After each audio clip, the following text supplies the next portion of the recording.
말씀의 제목이 이길 수 있는 두려움입니다. 우리 모두는 두려움을 다 가지고 있습니다.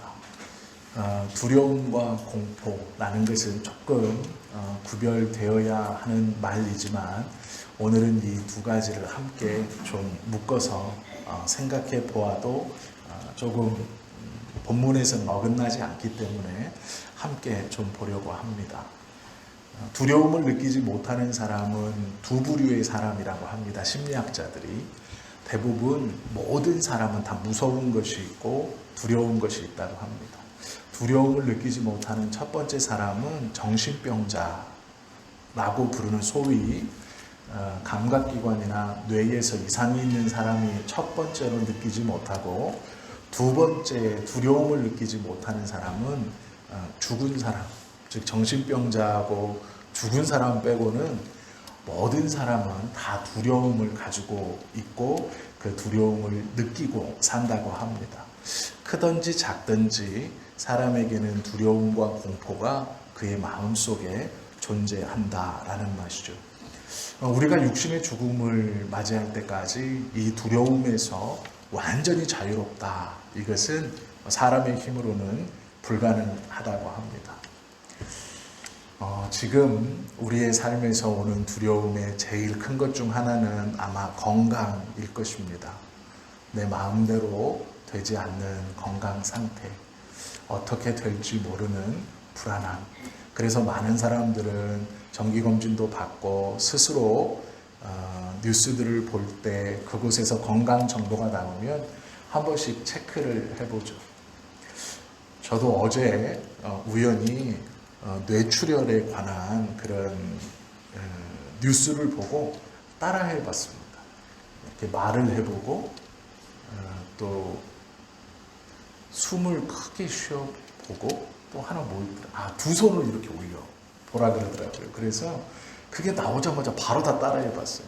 말도 해보고 숨도 크게 들었다 냈다 쉬어보고 양팔을 또 번쩍 이게 안 올라가면 뇌출혈이래요. 그래서 아무런 상관없지만 괜히 한번 이거 쉬운 거니까 한번 해봐야 되겠다. 그런 것이죠. 또 건강뿐 아니라 사람과 사람과의 관계적인 면에서도 우리는 걱정하고 또 두려워하는 것도 있습니다.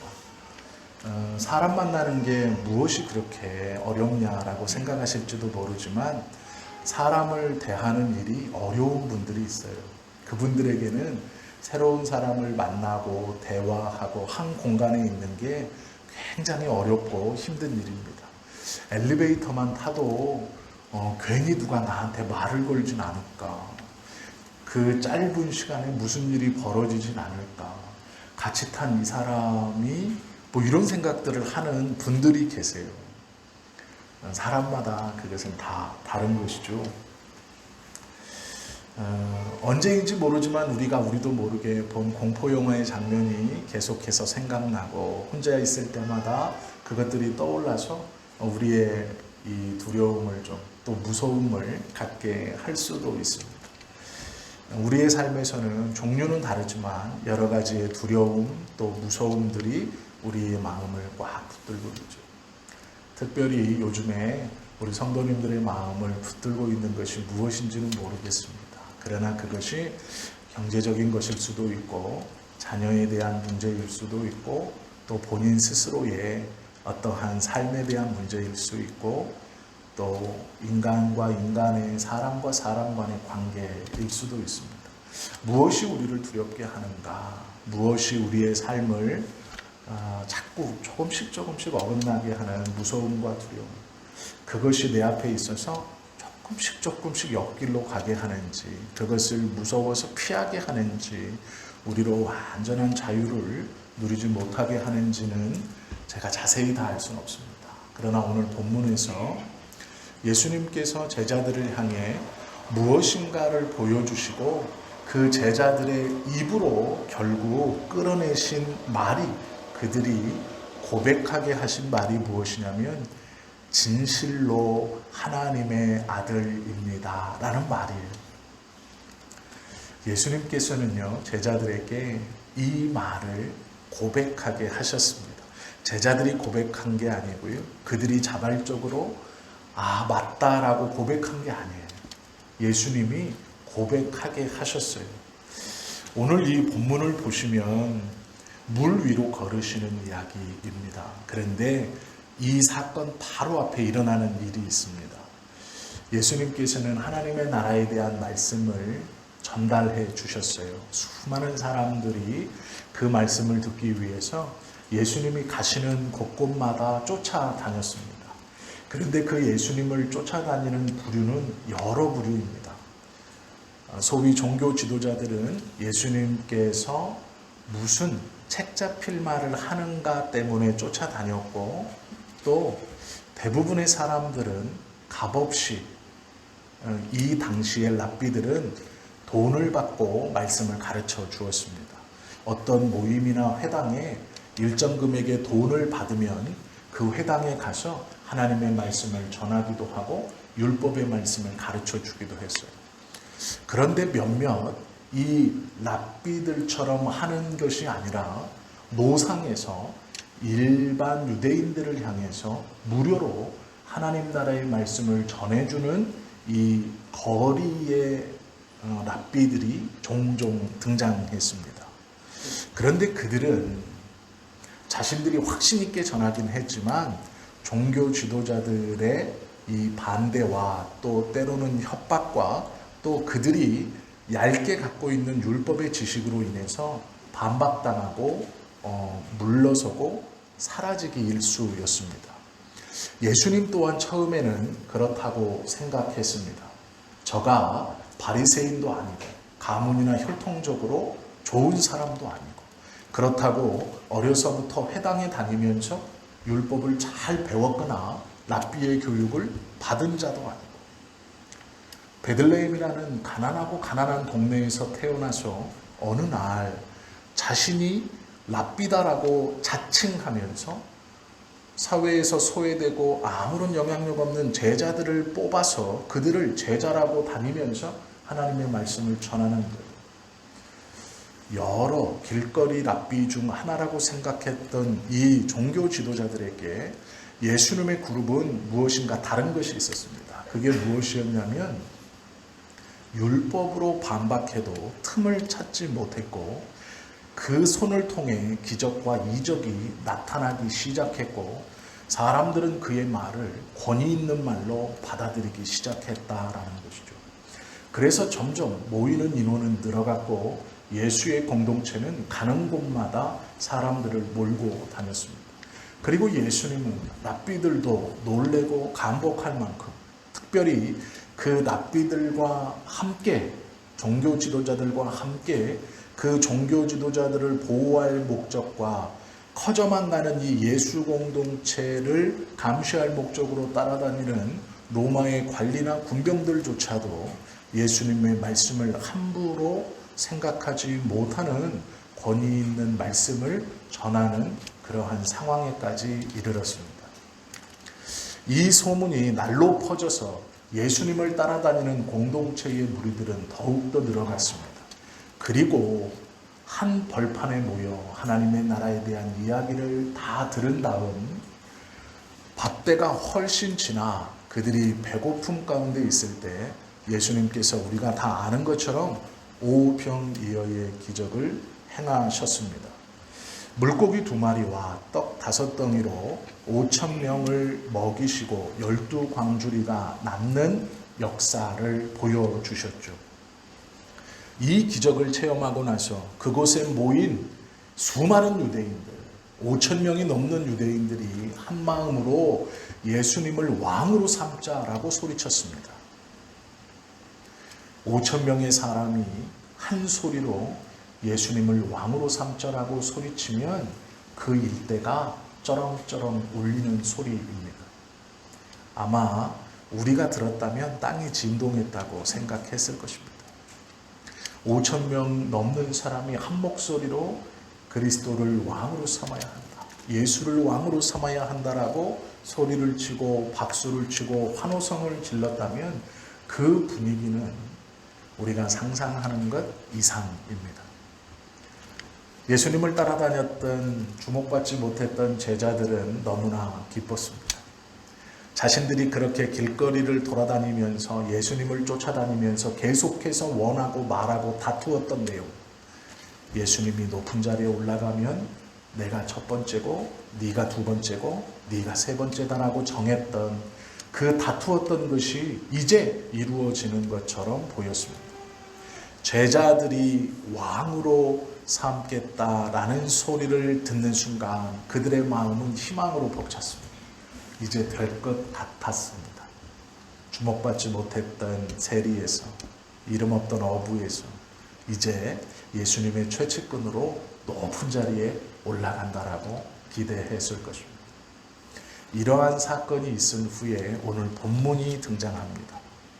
예수님께서는 제자들을 웬일인가 배에 태워서 갈릴리 호수 반대편으로 급히 보내십니다.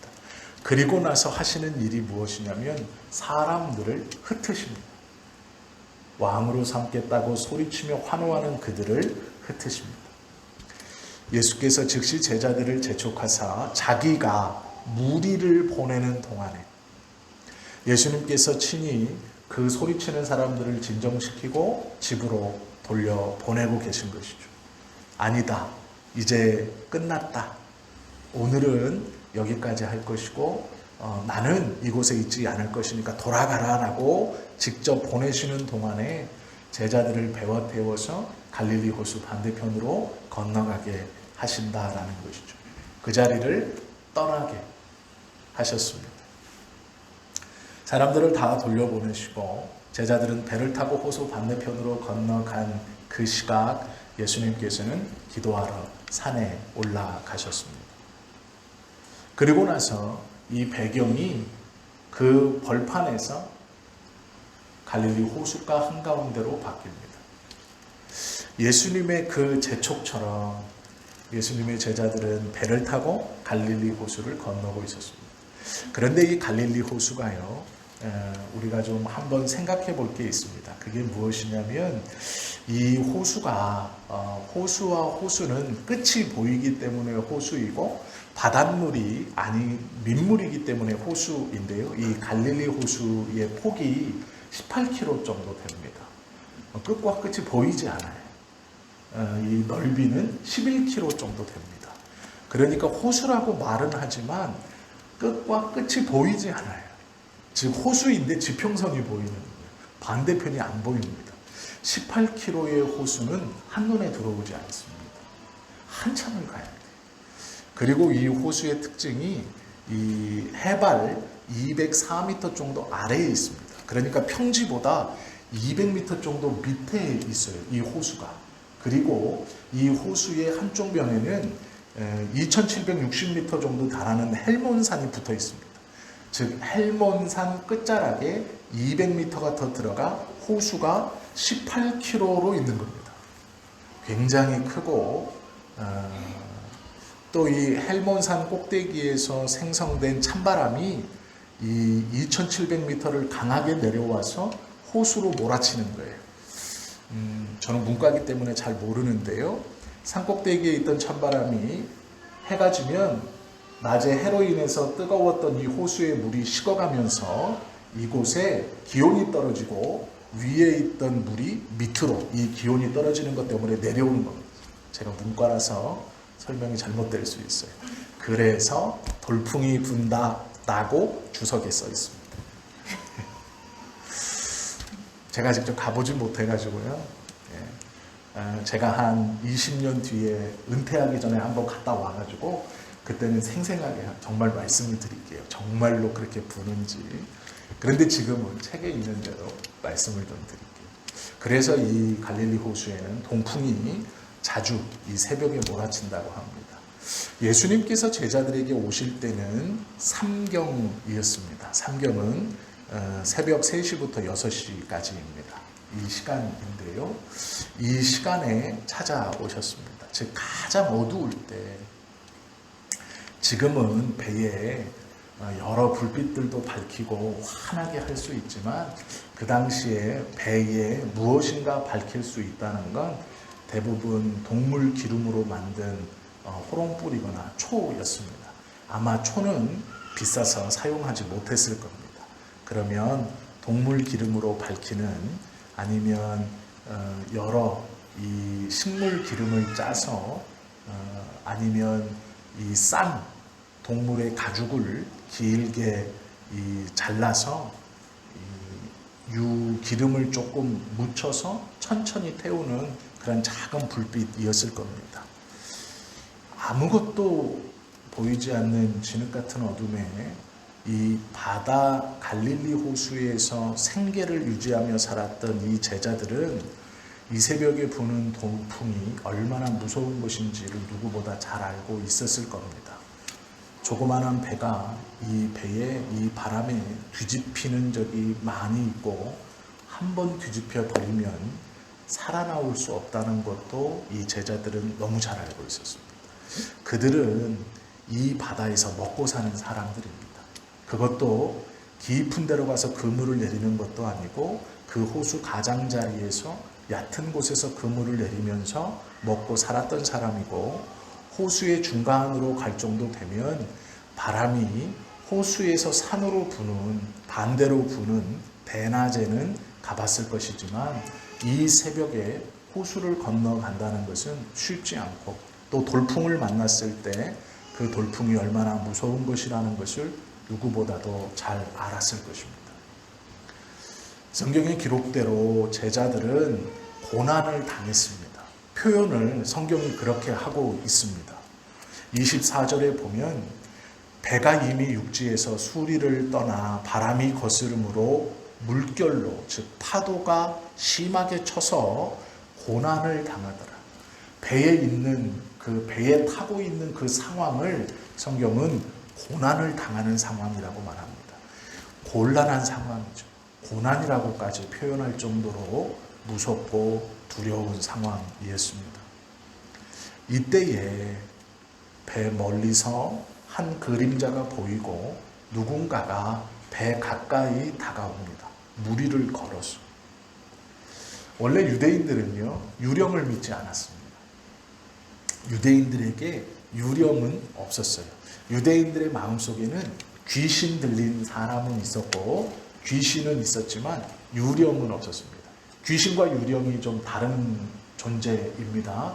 유령은 몸 없이, 즉 인간의 육신 없이 이 영혼만 혼자 이렇게 다니는, 이게 유령이고요. 귀신은 사람의 몸에 들어가서 귀신 들렸다라고 하는 것. 그래서 유대인들의 생각 속에 원래 유령이라는 것은 없었고요. 이 귀신을 인정했습니다. 즉 귀신이 사람 몸에 들어가서 악한 짓을 하고 나쁜 짓을 한다, 이것은 생각했습니다.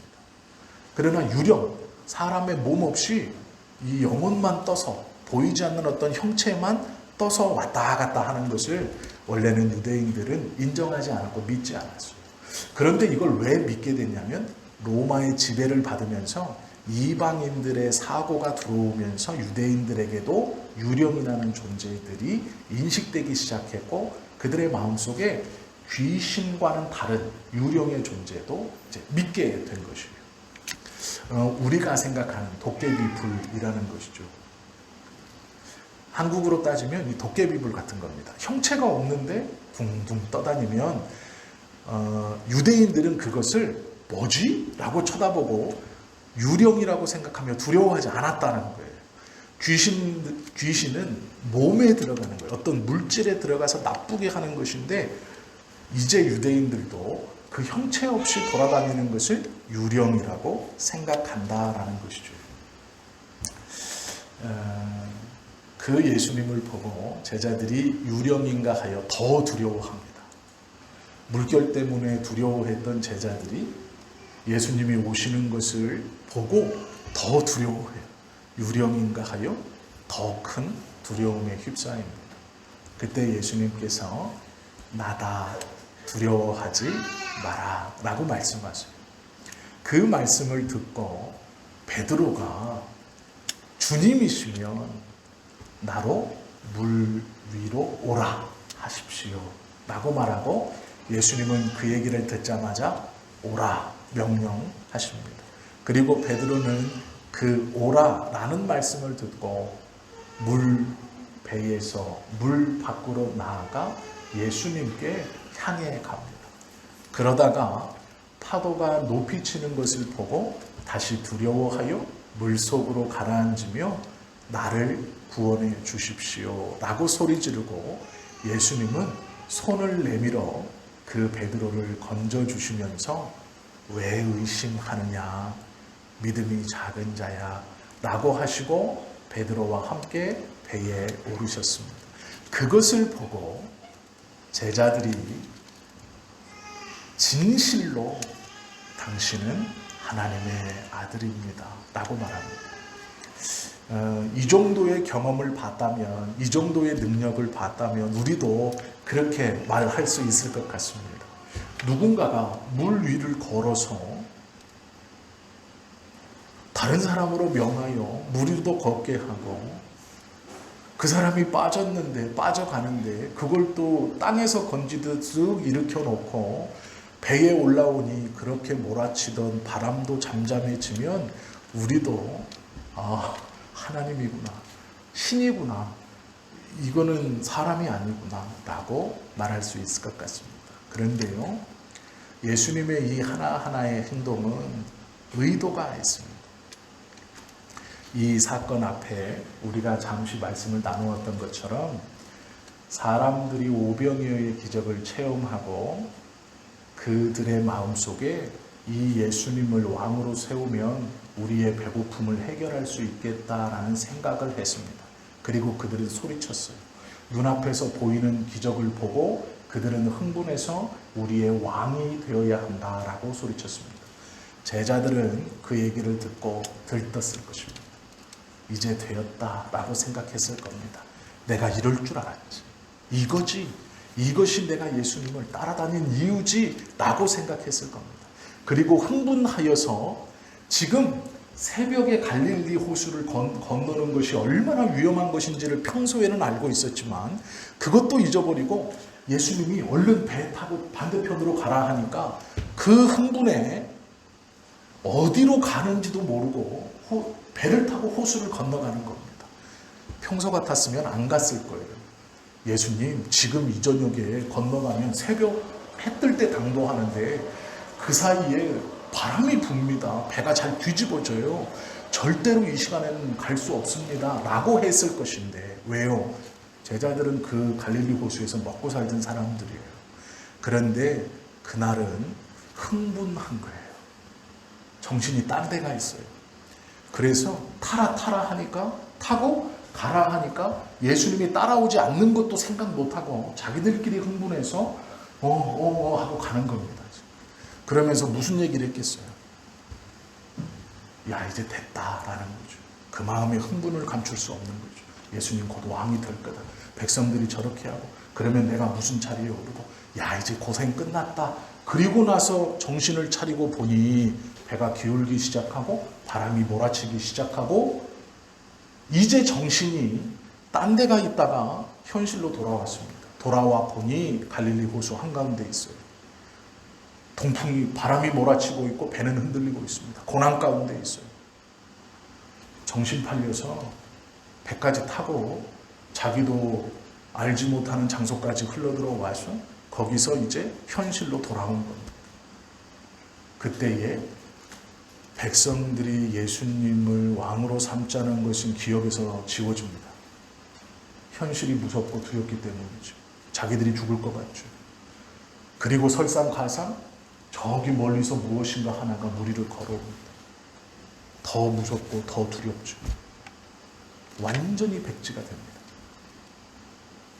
그러나 그렇게 오신 분이 예수님이에요. 그리고 배에 오르셨을 때 자신들을 두렵게 했던 바람이 잠잠해짐을 느낍니다. 왜 이렇게 하셨는가?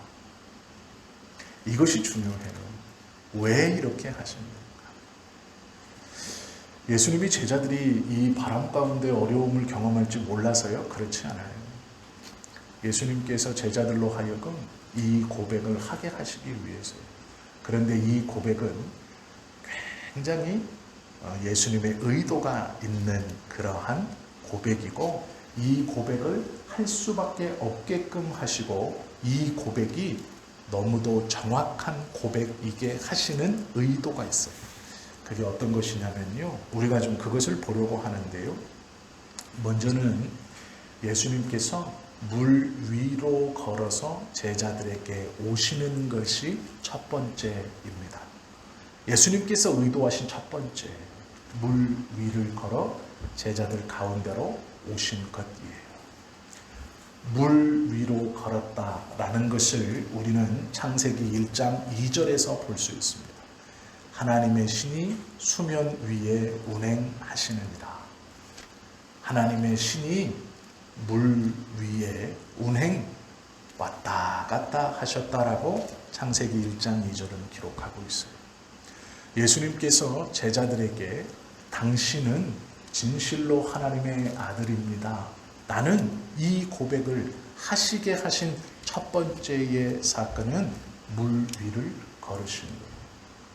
물 위를 걷는다는 것은 하나님께서 태초에 창세기 1장 2절에서 보여주신 수면 위에 운행하시는 것을 똑같이 하시는 거예요. 이것이 첫 번째 예수님의 의도입니다. 물 위에 오시는 예수님. 유대인들의 생각 속에 하나님에 대해서 배울 때 그들이 가장 먼저 배우는 것은 하나님께서 이 땅을 창조하시고 우주 만물을 창조하셨다라는 이야기예요. 그리고 그 이야기를 배우며 가장 먼저 접하는 것이 이 수면 위에 운행하시느니라 라는 말씀입니다. 어린아이들부터 노인에 이르기까지 유대인이라면 머릿속에 각인되어 있는 것이 있어요. 태초에 하나님이 천지를 창조하시기 전 그 하나님이 수면 위에 운행하셨다라는 이 말씀은 모든 유대인들에게 각인되어지고 기억하고 있는 이야기입니다. 그런데 예수님께서 물 위로 걸어서 오셨다라는 거예요. 제자들은요, 눈치채지 못합니다. 물 위를 걸어오신 게 무엇인가 연관시키지 못해요. 그러나 예수님은 의도가 있어 물 위로 걸어 제자들에게 오신 거예요. 그리고 나서 우리가 좀 한번 생각해 볼 필요가 있습니다. 두려움 가운데 있을 때 예수님이 내 삶에 오셨어요. 거기까지 너무 감사하죠. 그런데 그 예수님이 우리에게 오라 하시면 어떻게 하시겠어요? 예수님이 배에 타주셔서 잠잠케 해주시면 너무 좋은데 반대로 오라 하세요. 그 파도 속으로 오라. 내가 있으니 걱정 말고 와라. 너를 고통스럽게 하는 그 근원으로 내가 있으니 오라. 만약 우리 보고 이러신다면 그 배에서 내려 그 물로 그 고통 가운데로 우리가 들어갈 수 있겠냐라는 거예요. 이것을 한번 고민해 보셔야 돼요. 베드로가 호기롭게 주님이시면 나로 오라 하십시오. 예수님께서 두말 않고 오라 하셨어요. 베드로가 발을 떼어 물 위를 걸었죠. 그럴 수 있냐는 거예요. 나를 어렵게 하고 나를 고통스럽게 하는 그 상황과 그 일과 그 사람 가운데 예수님께서 네가 있는 그곳이 아니라 내가 있는 이곳으로 오라 하시면 어떻게 하시겠어요? 우리가 예수님께 갈 수 있는가? 그것을 한번 고민해 보셔야 합니다. 두 번째 말씀은요, 나다예요. 나다. 예수님께서 나다라고 선언하세요. 나다. 이 나다라는 말은 It's me라는 거예요. It's me. 나야 라는 말이거든요. 출애굽기 3장 14절에 보면 모세에게 하나님께서 자신을 말씀하실 때 뭐라고 그러시냐면 I am who I am 이라고 하세요. 나는 나다. 다른 것에서 나오지 않았다. 나는 나다 라고 선언하시거든요. 출애굽기 3장 14절에 보면 하나님이 모세에게 이르시되 나는 스스로 있는 자니라 이렇게 말씀하세요. 나는 나다. 하나님께서 모세에게, 이스라엘 백성들에게 하나님이 어떠한 분인가를 알려주시는 그 첫 마디, 나는 스스로 있는 자, I am who I am, 나는 나다 라는 이 말씀을 예수님이 그대로 하세요. 누구십니까? 라고 물었을 때 나다 라고 말씀합니다. 이것이 하나님께서 이스라엘 백성들에게 자신의 존재를 나타내실 때 하셨던 첫 마디를 지금 예수님이 똑같이 하고 계시는 거예요. 그리고 마지막으로 이 바람과 파도를 잔잔케 하셨죠. 사람으로서는 통제할 수 없는 자연 만물을 통제하시는 거예요. 이 세 가지를 통해서 제자들의 입으로 진실로 당신은 하나님의 아들입니다. 이 말은요, 당신은 진실로 하나님이십니다 라는 말이에요. 다른 생각으로 들떠 있었던 제자들, 전혀 예수님의 의도와는 다른 마음으로 그들의 생각과 그들의 마음과 그들의 생활이 들떠 있었던 그들에게 예수님께서 원래 그들의 삶을 통해 고백되어져야 하고 그들의 삶을 이끌어 가야 하는 고백, 예수 그리스도는 하나님이십니다. 나는 그 고백을 하게 하시기 위해서 그 저녁 갈릴리로 보내신 거예요. 그리고 하나님께서 이스라엘 백성들에게 보여주셨던 하나님의 모습과 그 말씀을 예수님이 그대로 보여주시면서 이 제자들로 하여금 예수님께서 고백하게 하시는 당신은 진실로 하나님의 아들입니다 라는 신앙의 고백을 하게 하시는 거예요. 이것이 예수님께서 제자들에게 듣고 싶었고 예수님께서 백성들에게 듣고 싶었던 말씀입니다. 당신은 우리의 왕이 되어야 합니다. 그렇게 말하는 이스라엘 백성들의 그 말도 아니고 그 말에 들떠서 이제 되었다 라고 생각했던 제자들의 그 마음도 아니고 예수님께서 제자들과 이스라엘 백성들에게 듣고 싶었던 말씀은 당신은 진실로 하나님이십니다 라는 고백이에요. 우리도 마찬가지입니다. 우리에게도 오늘 예수님께서 듣고 싶어 하시는 말씀은 당신은 진실로 하나님의 아들입니다. 그리고 하나가 더 있어요. 우리가 꼭 깨달아야 합니다. 예수님께서 제자들을 갈릴리 호수로 보내셨고 물 위를 걸어오셔서 말씀을 나누시고 배에 오르셔서 풍랑을 잔잔케 하시는 이 모든 여정을 예수님은 다 계획하시고 그들의 신앙과 믿음을 붙드시기 위해서 하나하나 만들어 가시는 거예요. 그리고 결국 그들의 입술로 고백하게 하셨어요. 우리의 삶도 마찬가지입니다. 우리가 지금 살아가는 모든 믿음의 여정은 하나님의 손 안에 있는 거예요. 때로는 어떤 두려움이 우리에게 있어서 그 두려움을 우리가 해결할 수 없어 노심초사하고 마음 아파하고 고통 가운데 있고 두려워할 수도 있습니다. 그것이 건강의 문제인지 인간관계의 문제인지 경제적인 문제인지 어떤 상황과 환경의 문제인지 저는 알지 못합니다. 그러나 분명한 것은 그 예수님이 우리를 그 가운데서 고백하게 하시고자 하는 의도가 있어 우리를 그 삶으로 이끌어 가신다라는 거예요. 그것을 믿는 것이 믿음의 사람이고 그리스도인입니다. 내 삶이 하나님의 손안에 있다는 것, 예수 그리스도의 인도함 가운데 있다는 것, 나를 두렵게 하고 어렵게 하는 이것은 나를 두렵게 하고 어렵게 하여 망하고 죽이고 쓰러뜨리고 끝나는 것이 아니라 이것을 통해서 하나하나 우리가 그리스도가 나의 구세주임을 고백하게 하시려고 또 예수님께서 하나님의 아들이심을 고백하게 하시려고 그 하나님의 아들이 날 위해서 이 땅에 오셨고 십자가를 지셨다는 것을 고백하게 하시려고 그 예수님께서 나를 위해 다시 이 땅에 오실 것이라는 것을 고백하게 하시려고 이끌어가고 계신다라는 것이죠. 우리의 삶이 주님의 손에 있다는 것은 우리가 당하는 모든 일이 단순히 고통이 아니라 그 고백을 하나하나 겉으로가 아니고 진실로 제자들처럼 그 모든 일을 경험케 하시면서 진실로 그 마음으로 그 심령으로 고백하게 하시려는 예수님의 철저한 계획이고 의도 가운데 일어난 일입니다.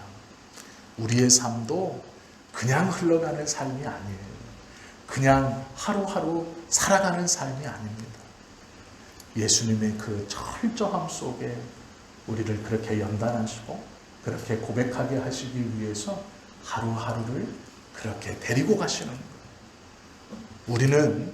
우리도 모르는 새, 그 예수님의 은혜의 도움 아래, 은혜의 인도 아래 우리의 삶의 마지막의 고백도 예수님은 진실로 나의 그리스도 구세주이십니다 라고 고백해 하시기 위해서 오늘 우리를 그렇게 이끌고 계신다라는 거예요.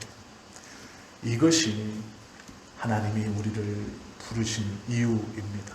끌고 가시는 이유예요. 우리는 이 이유의 어떠함을 다 알지 못하지만 걱정하지 마세요. 우리가 알지 못하는 예수님의 놀라운 계획은 우리로 결국 주님에게 꼭 붙어서 그 주님의 말씀을 인정케 하시고 그 사랑을 고백케 하시고 그 은혜에 감사하게 하시고 그 하나님의 나라를 믿음으로 고백하여 유업으로 받게 해주시려고 하시는 거예요. 고통이 어려움이 우리의 삶을 흔들 때, 우리가 해결할 수 없는 성난 파도의 두려움이 우리 안에 있을 때 그것을 이길 수 있는 방법은 이 고통과 파도가 하나님의 계획 안에 있음을 인정하고 깨닫는 것입니다. 그리고 주님이 결국 우리의 심령으로 진실로 고백하게 하시는 당신은 진실로 하나님의 아들이십니다. 이러한 믿음의 고백이 우리의 입에서 터져 고백되게 해 주시는 것이죠. 그것이 우리에게 은혜입니다. 그 고백이 우리로 소망을 갖게 하시고 하나님의 나라를 유업으로 받게 하시는 거예요. 그렇게 인도해 가시는 예수님을 끝까지 붙들고 믿어 어쩌면 남들이 모르는 자신만의 두려움, 고통 가운데 있는 삶을 외면하거나 도망치거나 그곳에서 움츠려들지 마시고 그 중에 있음을 인정하고 하나님을 더욱더 꼭 붙드시고 잘 견뎌내시는 저와 여러분 되시기를 예수님의 이름으로 축원합니다. 기도하겠습니다.